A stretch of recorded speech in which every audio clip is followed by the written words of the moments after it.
Dans le cœur de la Provence, où les champs de lavande s'étendent à perte de vue et où le soleil dore les pierres des vieux mâts, la famille Beaumont régnait depuis des générations sur le domaine viticole le plus prestigieux de la région.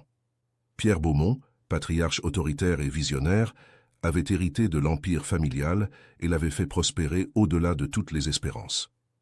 Mais derrière la façade des vignes luxuriantes et des caves remplies des meilleurs crus, se cachait une fissure profonde qui menaçait de tout faire s'écrouler. Pierre avait 2 fils, l'aîné, François, âgé de 32 ans, et le cadet, Antoine, qui venait de fêter ses 28 ans. Dès leur plus jeune âge, il était évident pour tous que François était le favori de son père. Grand, charismatique, doué d'un sens des affaires inné, François semblait être le reflet parfait de Pierre dans sa jeunesse. Antoine, quant à lui, était plus discret, plus sensible.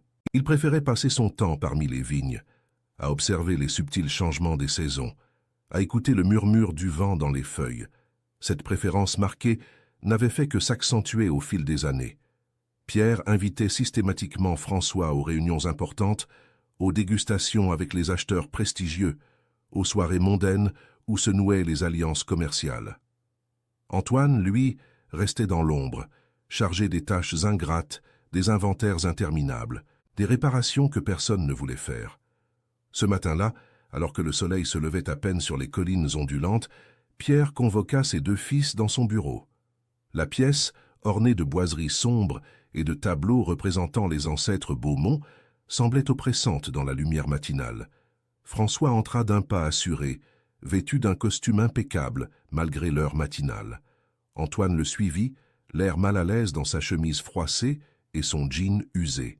« Mes fils », commença Pierre, sa voix grave résonnant dans la pièce, « l'heure est venue de parler de l'avenir de notre domaine. » Il fit une pause, son regard s'attardant sur François avec une fierté non dissimulée.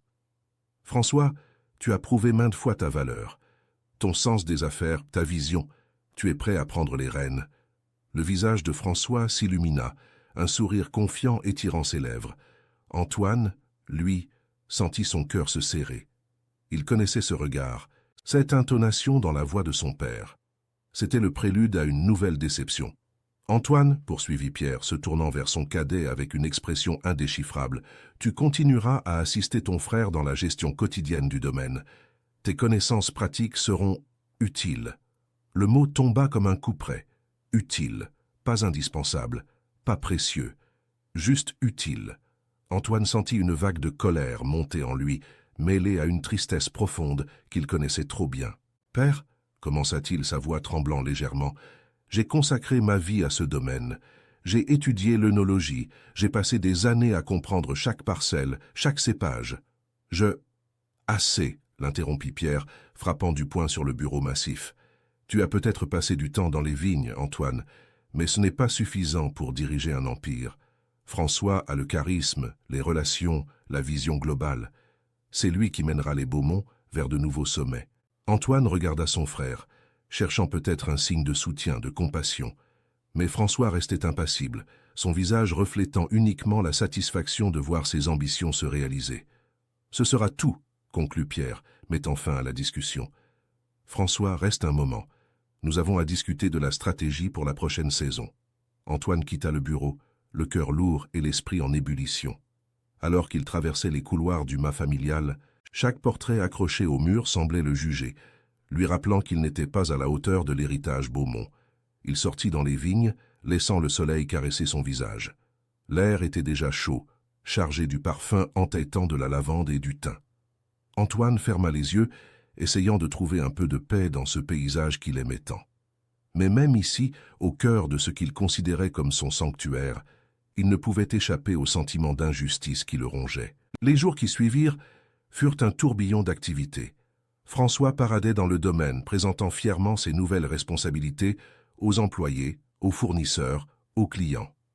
Antoine, relégué au second plan, observait ce spectacle avec un mélange de ressentiment et de résignation. Un soir, alors que le soleil se couchait sur les vignes, peignant le ciel de teintes orangées et violettes, Antoine se retrouva seul dans la cave principale. L'odeur du chêne et du vin vieilli emplissait l'air, familière et réconfortante. Il passa sa main sur les tonneaux, sentant sous ses doigts le grain du bois et les années d'histoire qu'il contenait. « Tu es encore là ?» La voix de Mathilde, l'œnologue en chef du domaine, le tira de sa rêverie. Antoine se retourna, esquissant un faible sourire. Mathilde avait toujours été une alliée, une des rares personnes à vraiment apprécier son travail et sa passion pour le vin. « Je réfléchissais, » répondit-il simplement. Mathilde s'approcha, son regard rempli de compassion. « J'ai entendu pour la décision de ton père. Je suis désolé, Antoine, tu méritais mieux. » Antoine haussa les épaules, feignant l'indifférence. C'était prévisible, non? François a toujours été le préféré. Peut-être, acquiesça Mathilde, mais c'est toi qui comprends vraiment l'âme de ce domaine. François peut avoir le charisme, mais toi, tu as la passion. Ces paroles touchèrent Antoine plus qu'il ne voulait l'admettre. Pour la première fois depuis l'annonce de son père, il sentit une étincelle d'espoir. Peut-être que tout n'était pas perdu. Mathilde, commença-t-il, une idée germant dans son esprit. Et si on créait quelque chose de nouveau? Une cuvée spéciale, quelque chose qui montrerait vraiment ce dont je suis capable? Les yeux de Mathilde s'illuminèrent. Une cuvée secrète? C'est risqué, mais ça pourrait être extraordinaire. Pendant les semaines qui suivirent, Antoine et Mathilde travaillèrent en secret. Ils sélectionnèrent les meilleures grappes d'une parcelle oubliée, expérimentèrent avec différentes techniques de vinification. C'était un projet fou, risqué, mais pour la première fois depuis longtemps, Antoine se sentait vraiment vivant. Pendant ce temps, François menait le domaine d'une main de maître, du moins en apparence. Il multipliait les contrats, les partenariats, éblouissant les investisseurs avec sa verve et son assurance. Pierre ne tarissait pas d'éloges sur son fils aîné, vantant ses mérites à qui voulait l'entendre. Mais sous la surface, les tensions commençaient à apparaître. Les employés de longue date murmuraient leur mécontentement face aux changements drastiques imposés par François. Les vignerons, habitués à travailler en harmonie avec la nature, s'inquiétaient des nouvelles méthodes plus agressives et moins respectueuses de l'environnement. Un soir, alors que la famille Beaumont dînait sur la terrasse surplombant les vignes, la conversation prit une tournure inattendue. « François, » commença Pierre, levant son verre de vin, « je dois dire que je suis impressionné. Les chiffres du dernier trimestre sont exceptionnels. » François sourit, savourant les compliments. « Merci, père. Ce n'est que le début. J'ai de grands projets pour moderniser encore davantage notre production. » Antoine, qui était resté silencieux jusque-là, ne put s'empêcher d'intervenir. « Moderniser? Tu veux dire industrialiser? François, nos vins sont réputés pour leur authenticité et leur caractère. On ne peut pas simplement... »« Tais-toi, Antoine, » l'interrompit sèchement Pierre. « Ton frère sait ce qu'il fait. Les temps changent. Il faut s'adapter ou périr. » Le silence qui suivit était lourd de non-dits et de frustration. Antoine regarda son verre, observant les reflets du soleil couchant dans le liquide rubis. Ce vin, c'était l'âme de leur famille, le fruit de générations de travail et de passion. Comment pouvait-il envisager de le traiter comme un simple produit à optimiser? Cette nuit-là, incapable de trouver le sommeil, Antoine erra dans les vignes. La lune baignait les rangs d'une lueur argentée, donnant au paysage un aspect presque irréel. Il s'arrêta au milieu d'une parcelle, s'agenouillant pour toucher la terre. Elle était encore chaude de la journée, vivante sous ses doigts. C'est à ce moment qu'il prit sa décision. Il ne pouvait pas abandonner. Pas maintenant, pas comme ça. Il allait se battre non pas pour lui-même, mais pour préserver l'héritage véritable des Beaumont. Le lendemain matin, alors que l'aube pointait à peine, Antoine était déjà dans la cave travaillant sur sa cuvée secrète avec une détermination renouvelée. Il savait que le chemin serait long et difficile, mais pour la première fois depuis longtemps, il sentait qu'il avait un but, une mission.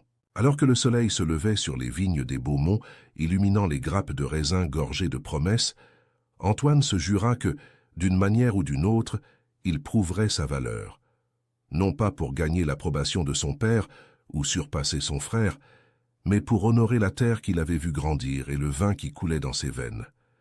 L'histoire ne faisait que commencer, et Antoine Beaumont était déterminé à en être l'auteur, pas simplement un personnage secondaire dans le récit de quelqu'un d'autre. Les mois passèrent, et le domaine Beaumont semblait prospérer sous la direction de François. Les chiffres étaient en hausse, les contrats affluaient, et Pierre ne cessait de vanter les mérites de son fils aîné. Cependant, sous cette apparence de succès, des fissures commençaient à apparaître. Antoine, tout en continuant son travail quotidien, poursuivait secrètement son projet avec Mathilde. Leur cuvée spéciale mûrissait lentement dans un coin reculé de la cave, promesse silencieuse d'un avenir différent. Mais plus le temps passait, plus Antoine ressentait le besoin de faire entendre sa voix. Un matin de septembre, alors que les vendanges battèrent leur plein, une réunion cruciale fut convoquée. Les acheteurs les plus importants du domaine étaient présents, ainsi que des journalistes spécialisés et des critiques renommés. François, impeccable dans son costume sur mesure, présentait fièrement les nouvelles orientations du domaine. « Mesdames et messieurs, annonça-t-il avec assurance, je suis ravi de vous présenter notre nouvelle gamme de vins. Grâce à des techniques de vinification modernes et une approche plus rationnelle de la viticulture, nous sommes en mesure de garantir une qualité constante, année après année. » Antoine, debout au fond de la salle, sentit son cœur se serrer. Les mots de son frère sonnaient creux à ses oreilles, dénués de l'âme et de la passion qui avaient toujours caractérisé les vins Beaumont. Incapable de se contenir davantage, il s'avança. « Si je peux me permettre, » intervint-il, sa voix tremblant légèrement mais gagnant en assurance, « le véritable trésor de notre domaine ne réside pas dans la constance mais dans la singularité de chaque millésime. » Un murmure parcourut l'assemblée. Pierre lança un regard noir à son fils cadet, mais Antoine poursuivit. « Nos vins racontent une histoire, celle de notre terre, de notre climat, de nos traditions. Chaque bouteille est unique, reflet d'une année particulière, d'un travail artisanal. » François tenta d'interrompre son frère, mais plusieurs invités semblaient intrigués par les propos d'Antoine. Un critique renommé, Gabriel Lefebvre, prit la parole. « Jeune homme, vos paroles sont intéressantes. Avez-vous un exemple concret de ce que vous avancez ?» Antoine hésita un instant, puis prit une décision qui allait changer le cours des événements. « En fait, oui, si vous voulez bien me suivre. » Malgré les protestations de François et le regard furieux de Pierre, une partie de l'assemblée suivit Antoine jusqu'à la cave. Là, dans un recoin sombre, il dévoila les tonneaux de sa cuvée secrète. « Voici un vin que j'ai élaboré en secret, avec l'aide de notre œnologue en chef, Mathilde. Il incarne tout ce que je viens de vous dire sur l'âme de notre domaine. » Avec des gestes précis et respectueux, Antoine servit le vin dans des verres. Le silence qui suivit fut presque religieux, chacun prenant le temps d'observer, de humer, de goûter. Gabriel Lefebvre fut le premier à réagir. Ses yeux s'écarquillèrent de surprise, puis un sourire se dessina sur son visage. « C'est extraordinaire, complexe, profond, avec une identité propre. Voilà ce qu'on attend d'un grand vin. » Les réactions enthousiastes se multiplièrent. Antoine, submergé par l'émotion, chercha du regard Mathilde, qui lui adressa un sourire complice. Pour la première fois depuis des années, il se sentait vraiment à sa place, reconnu pour ce qu'il était. Mais la joie fut de courte durée. Pierre, le visage rouge de colère, fendit la foule. « Antoine, comment as-tu osé? Utiliser nos ressources en cachette, saboter la présentation de ton frère. » François, qui avait observé la scène en retrait, intervint d'une voix froide. « Tu nous as trahis, Antoine. Tu as mis en danger tout ce que nous avons construit. » La tension était palpable. Les invités, mal à l'aise, commencèrent à se disperser. Antoine, malgré la peur qui lui nouait l'estomac, tenta de s'expliquer. « Père François, je n'ai jamais voulu vous nuire. Je voulais juste montrer une autre voie, une façon de préserver l'essence de notre domaine tout en évoluant. » Mais ces mots se heurtèrent à un mur d'incompréhension et de colère. Pierre, d'une voix tremblante de rage, prononça des mots qui allaient hanter Antoine pendant longtemps. « Tu n'es plus mon fils. Je ne veux plus te voir sur ce domaine. Pars et ne reviens jamais. » Le choc de ces paroles frappa Antoine comme un coup physique. Il regarda autour de lui, cherchant un soutien, un visage ami, mais ne rencontra que des regards gênés ou hostiles. Même Mathilde, bien que visiblement bouleversée, n'osa pas intervenir. Le cœur brisé, Antoine quitta la cave, puis le domaine, emportant pour seul bagage quelques affaires personnelles et une bouteille de sa cuvée secrète. Alors qu'il franchissait le portail de la propriété, il jeta un dernier regard aux vignes qu'il avait vues grandir, ignorant quand ou si il les reverrait un jour. Les semaines qui suivirent furent difficiles pour Antoine. Sans argent, sans relation, en dehors du monde du vin, il erra de ville en ville, acceptant des petits boulots pour survivre. Chaque soir, Il contemplait la bouteille de son vin, seul vestige tangible de ses rêves et de son talent. Pendant ce temps, au domaine Beaumont, l'ambiance était lourde. Malgré les efforts de François pour faire oublier l'incident, les rumeurs allaient bon train. Certains employés, qui avaient toujours apprécié la gentillesse d'Antoine, murmuraient leur mécontentement.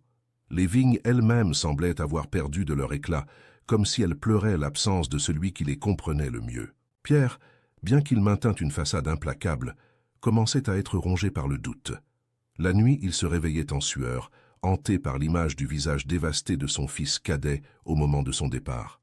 Un soir, alors que l'automne teintait les vignes de rouge et d'or, Gabriel Lefebvre fit une apparition surprise au domaine. Le critique, dont l'opinion pouvait faire ou défaire une réputation, demanda à s'entretenir en privé avec Pierre. « Monsieur Beaumont, commença-t-il une fois qu'ils furent seuls, je ne peux m'empêcher de penser au vin que votre fils Antoine nous a fait goûter ce jour-là. » Pierre tressaillit à la mention du nom de son fils, mais laissa Gabriel poursuivre. Ce vin était exceptionnel, vraiment. Il incarnait tout ce qui fait la grandeur de la viticulture française, le terroir, la tradition, mais aussi l'innovation respectueuse. J'ai cherché Antoine pour en savoir plus, mais il semble avoir disparu. Le vieux vigneron sentit une boule se former dans sa gorge. « Antoine a choisi de quitter le domaine », répondit-il d'une voix qu'il espérait ferme. Gabriel le regarda longuement, comme s'il cherchait à lire en lui. « C'est regrettable, vraiment regrettable. Je pensais écrire un article sur ce vin révolutionnaire, mais sans son créateur. » Il laissa sa phrase en suspens, son implication claire. Sans Antoine, le domaine Beaumont risquait de manquer une opportunité en or. Après le départ de Gabriel, Pierre resta longtemps dans son bureau, perdu dans ses pensées. Pour la première fois, il commençait à réaliser l'ampleur de son erreur. Pendant ce temps, à des centaines de kilomètres de là, Antoine avait trouvé refuge dans un petit village des Cévennes. Il travaillait comme ouvrier agricole dans une modeste exploitation viticole, se contentant de tâches subalternes, mais trouvant un certain réconfort dans le contact quotidien avec la vigne. Un soir, alors qu'il rentrait épuisé de sa journée de travail, il trouva une lettre glissée sous sa porte. L'écriture lui était familière, c'était celle de Mathilde. Avec des mains tremblantes, il ouvrit l'enveloppe. « Cher Antoine, j'espère que cette lettre te trouvera. Tant de choses ont changé depuis ton départ. Le domaine n'est plus le même sans toi. Ton père, bien qu'il ne l'admette pas ouvertement, regrette sa décision. François lui-même semble perdu, confronté à des défis qu'il n'avait pas anticipés. Mais ce n'est pas tout. Le vin que nous avons créé ensemble, il fait parler de lui. Gabriel Lefebvre a mentionné dans un article qu'il avait goûté peut-être le vin le plus prometteur de la décennie lors d'une visite au domaine Beaumont. Antoine, je crois qu'il est temps que tu reviennes, pas pour te soumettre ou pour t'excuser, mais pour revendiquer ta place, ta vision. Le domaine a besoin de toi, plus que jamais. Avec toute mon affection, Mathilde. Antoine relut la lettre plusieurs fois, son cœur battant la chamade. Une partie de lui voulait ignorer cet appel, enterrer définitivement son passé. Mais une autre partie, plus forte, sentait que c'était peut-être sa dernière chance de réaliser son rêve, de réconcilier sa passion avec son héritage. Après une nuit d'insomnie, Antoine prit sa décision. Il rassembla ses maigres possessions, y compris la précieuse bouteille de sa cuvée spéciale, et prit la route vers la Provence. Le voyage fut long, chaque kilomètre ravivant des souvenirs, des espoirs et des craintes. Alors qu'il approchait du domaine familial, Antoine sentit son cœur se serrer. Les vignes s'étendaient à perte de vue, familières et pourtant étrangères après ces mois d'absence. À l'entrée du domaine, il hésita. Que dirait-il à son père? À François? Comment serait-il accueilli? Alors qu'il était sur le point de faire demi-tour, submergé par le doute, une voix familière l'interpella. « Antoine, c'est bien toi ?» C'était Mathilde, les yeux brillants de larmes contenues. Sans réfléchir, Antoine la serra dans ses bras, trouvant dans cette étreinte le courage qui lui manquait. « Tu es revenu, » murmura-t-elle. « J'ai toujours su que tu reviendrais. » Main dans la main, ils remontèrent l'allée menant au mât familial. Antoine ne savait pas ce que l'avenir lui réservait, mais il était prêt à affronter son destin, fort de ses convictions et de l'amour du vin qui coulait dans ses veines. Alors qu'ils approchèrent de la maison, Antoine aperçut deux silhouettes sur le perron, son père et son frère. Le moment de vérité était arrivé. Le cœur battant, il fit un pas en avant, prêt à écrire le prochain chapitre de l'histoire des Beaumont. Le silence qui régnait sur le perron était assourdissant. Pierre et François fixaient Antoine, leur visage un mélange complexe d'émotions, surprise, confusion, peut-être même un soupçon de soulagement. Antoine, le cœur battant, s'arrêta à quelques mètres d'eux, Mathilde toujours à ses côtés. Ce fut François qui brisa le silence en premier.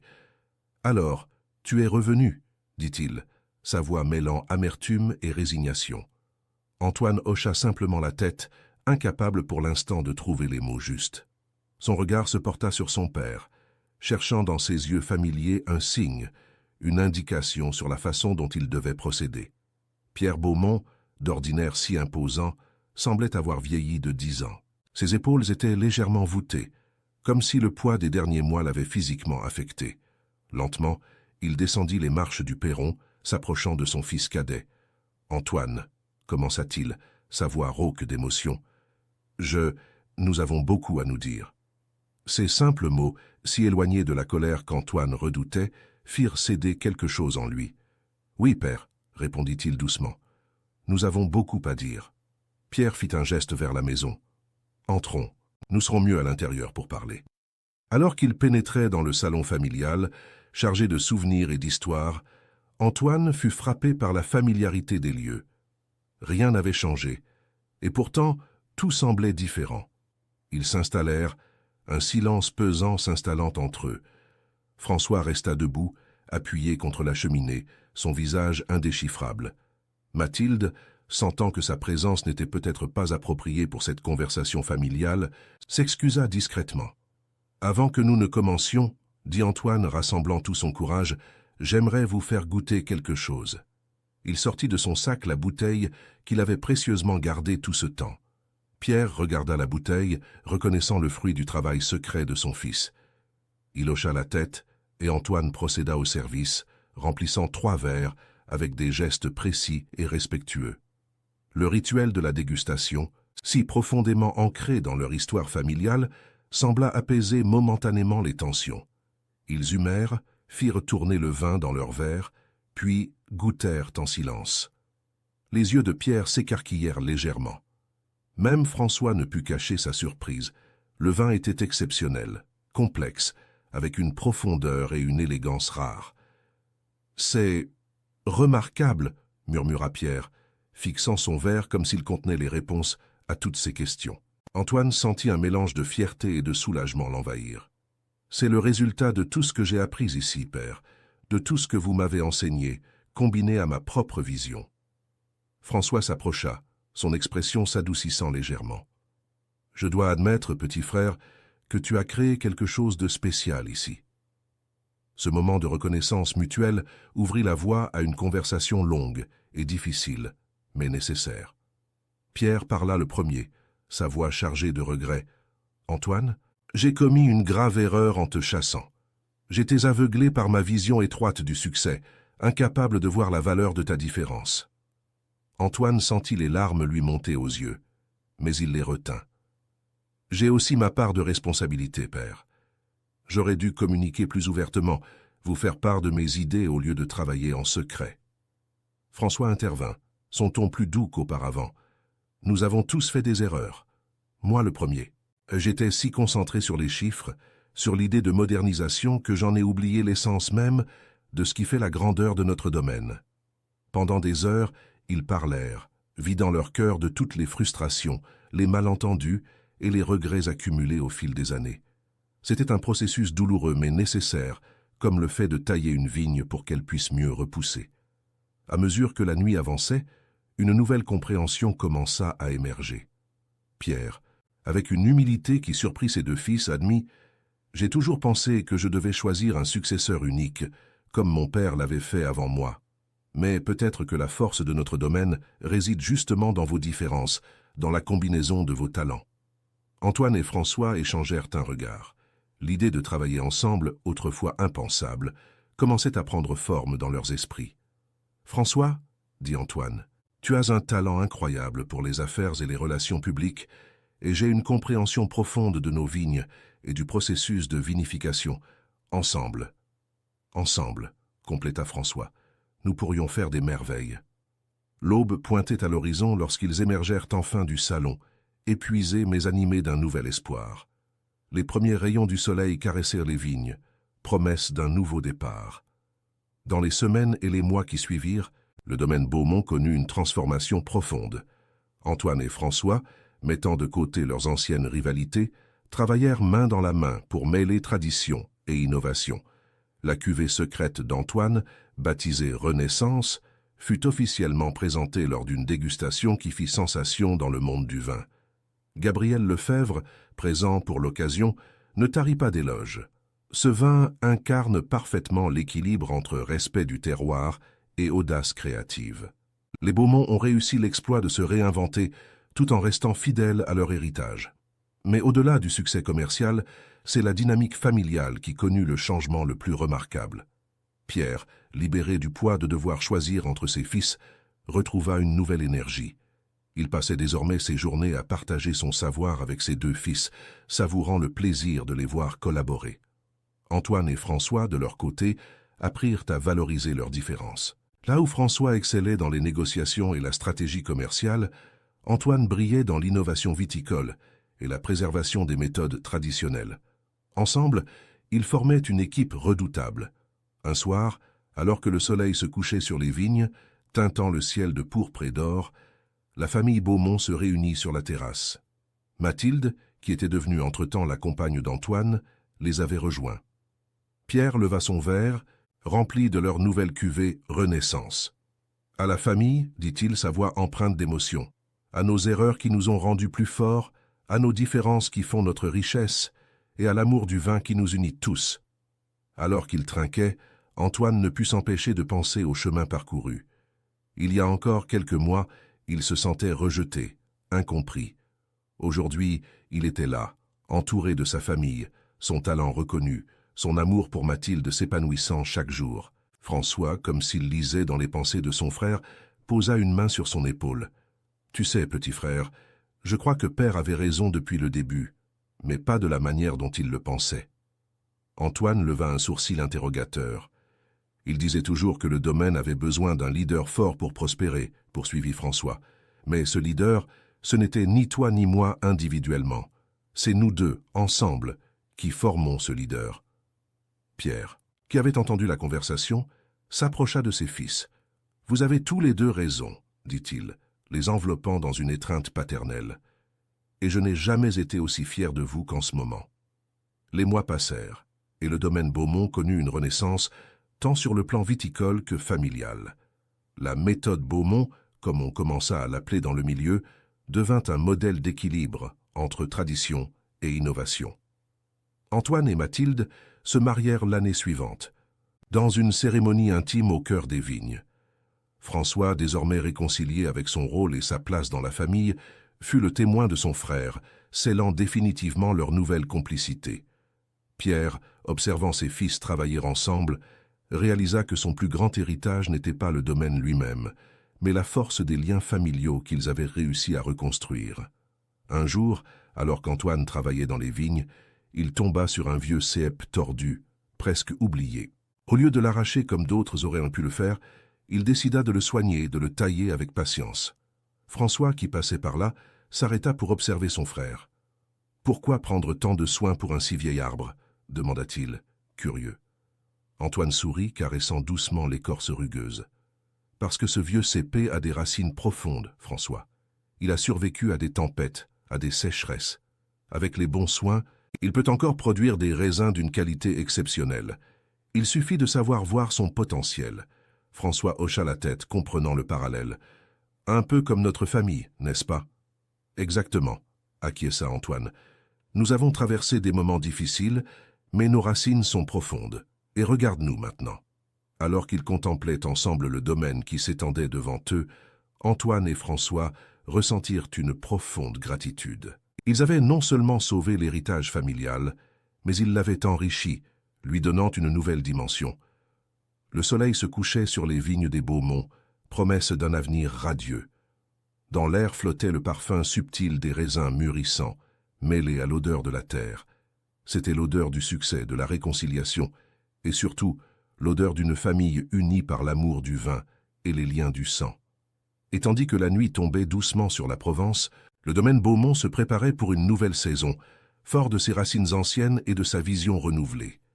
L'histoire des Beaumont, comme le vin qu'ils produisaient, ne cesserait jamais de s'améliorer avec le temps. Fin.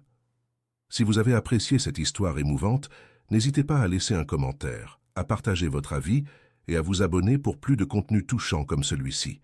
Votre participation nous aide à continuer à partager des histoires inspirantes.